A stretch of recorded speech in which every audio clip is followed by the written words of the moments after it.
राधे राधे। हरे कृष्ण। वरूथनी एकादशी व्रत कथा। धर्मराज युधिष्ठिर बोले, हे भगवान, मैं आपको प्रणाम करता हूँ। आपने चैत्र मास के शुक्ल पक्ष की एकादशी अर्थात कामदा एकादशी के बारे में विस्तार पूर्वक बतलाया। अब आप कृपा करके बताएं कि वैशाख कृष्ण एकादशी का क्या नाम है तथा उसकी विधि एवं महात्म्य क्या है। भगवान श्री कृष्ण ने कहा, हे धर्मराज, वैशाख मास के कृष्ण पक्ष की एकादशी को वरूथिनी एकादशी के नाम से जाना जाता है। यह सौभाग्य देने वाली, सब पापों को नष्ट करने वाली तथा अंत में मोक्ष देने वाली है। इसकी कथा मैं आपसे कहता हूँ, ध्यान पूर्वक सुनो।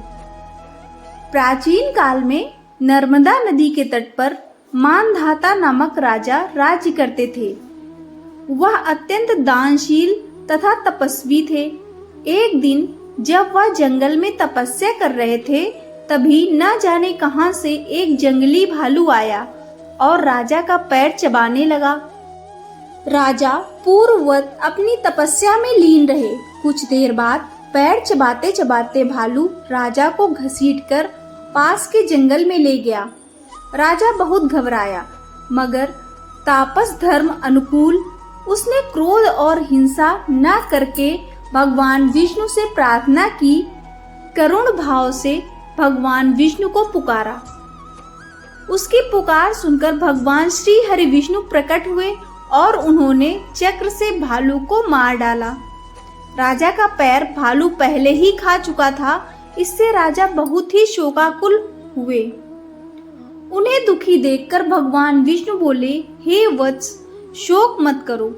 तुम मथुरा जाओ और वरूथिनी एकादशी का व्रत रखकर मेरी वराह अवतार मूर्ति की पूजा करो। उसके प्रभाव से पुनः सुदृढ़ अंगों वाले हो जाओगे। इस भालू ने तुम्हें जो काटा है, यह तुम्हारे पूर्व जन्म का अपराध था। भगवान की आज्ञा मानकर राजा मानधाता ने मथुरा जाकर श्रद्धा पूर्वक वरूथिनी एकादशी का व्रत किया। इसके प्रभाव से राजा शीघ्र ही पुनः सुंदर और संपूर्ण अंगों वाला हो गया। इसी एकादशी के प्रभाव से राजा मानधाता स्वर्ग गए थे। जो भी व्यक्ति भय से पीड़ित है, उसे वरूथिनी एकादशी का व्रत रखकर भगवान विष्णु का स्मरण करना चाहिए। इस एकादशी को करने से समस्त पापों का नाश होकर मोक्ष मिलता है। आपको यह कथा पसंद आई हो तो वीडियो को लाइक, शेयर और चैनल को सब्सक्राइब करें। धन्यवाद।